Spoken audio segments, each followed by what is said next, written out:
Ce que je suis en train de dire, c'est, je ne dis pas que la souveraineté n'est pas un concept.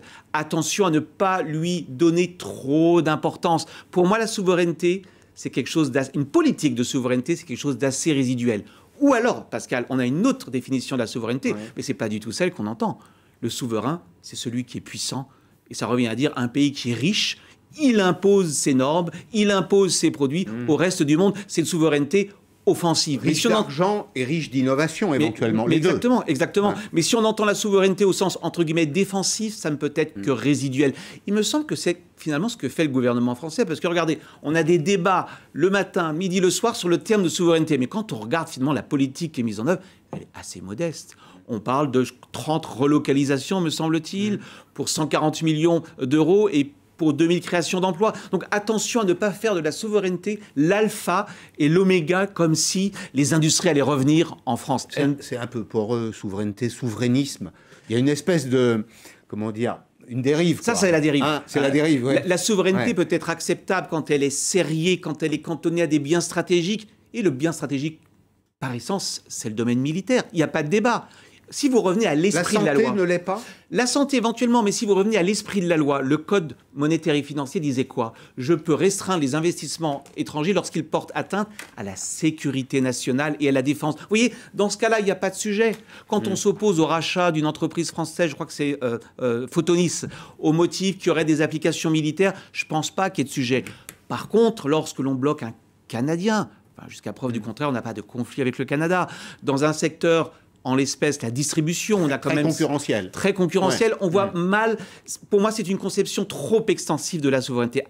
Quand tout devient souverain, quand tout devient stratégique, plus rien ne l'est. Oui, c'est ça. Photonis, c'est de la vision nocturne. Tout à fait. C'est pour ça que c'est d'ailleurs homologué Défense nationale et c'est de l'imagerie médicale. Exactement. Alors, deuxième point, dans cette note, donc, à la Fondapol, relocalisé, décarboné, rapatrié. Vous pourrez peut-être m'expliquer la trilogie. Vous dites, vous rappelez l'histoire d'ailleurs, hein, Colbert revient d'une certaine façon. Colbert avait cette idée simple qu'il suffisait de bloquer les importations et de continuer à exporter. Simplement, vous dites, vous, le couple, enfin, import-export, le truc marche en couple. Ça, c'est très important, Pascal.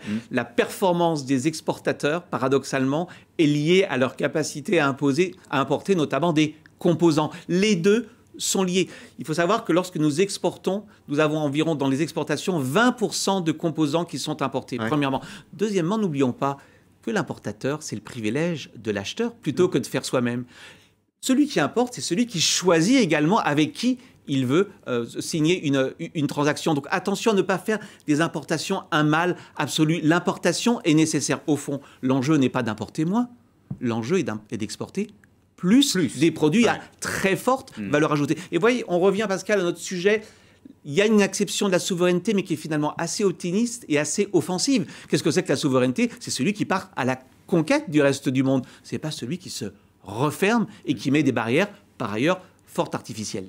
Alors, troisième temps, vous dites en réalité, et c'est un constat un peu contre-intuitif, vous dites en réalité, les entreprises françaises, on peut délocaliser. Oui, c'est un... Comment vous l'avez mesuré? Alors, on a regardé les études INSEE depuis 2010. Vous avez eu 2 ou 3 enquêtes INSEE et on s'aperçoit qu'en réalité, si on raisonne en pourcentage, alors on m'objectera que tout dépend de la taille de l'entreprise, on est aux alentours de 2 ou 3%, ce qui n'est pas énorme et c'est même moins que d'autres pays d'Europe. Qui plus est, nous délocalisons assez peu en Chine, nous délocalisons plutôt à l'intérieur de l'Europe. Alors, vous me direz, mais comment expliquer ce contraste entre la réalité statistique finalement assez mesurée et l'audience médiatique? Mais c'est assez compréhensible. Lorsque vous délocalisez, vous fermez une usine dans un bassin d'emploi local. Et on peut comprendre que localement, c'est un drame pour l'emploi. Mais si on raisonne au niveau macroéconomique, on s'aperçoit qu'en réalité, la France n'est pas désindustrialisée parce qu'elle a délocalisé. Il y a bien d'autres facteurs qui expliquent le déclin français. Ce qui veut dire que... Bonne question, mauvaise réponse, c'est ça? Oui, ce qui veut dire que si on a peu délocalisé, à nouveau... Ne rêvons pas, il n'y aura pas de grand soir des relocalisations. Il y aura quelques relocalisations, peut-être pas d'ailleurs en France, mais plutôt dans d'autres pays d'Europe. Vous savez, en plus, la souveraineté économique, c'est très important, Pascal. Pour moi, elle s'appréhende plus au niveau européen qu'au niveau français. En réalité, être souverain, c'est que l'Europe ait les capacités de production.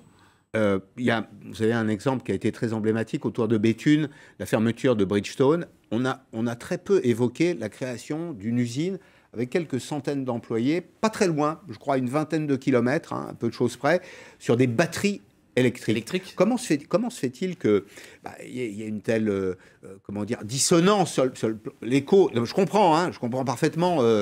Une usine ferme, évidemment, ça se voit. Enfin, une usine ouvre, j'ai envie de vous dire, ça se voit aussi, non? Oui, c'est Frédéric Bastiat. Hein, il y a le visible et l'invisible. Quand vous détruisez des emplois, et c'est grave, hein, on ne va pas minorer la détresse de ceux qui ont perdu leur emploi. Mais en effet, vous avez raison, on a tendance à plus voir ce qui ferme que ce qui ouvre. L'économie, heureusement ou malheureusement, mais c'est comme ça. C'est un processus de destruction créatrice. Et vous le savez, souvent, c'est mal compris. On dit que les économistes n'ont pas de cœur.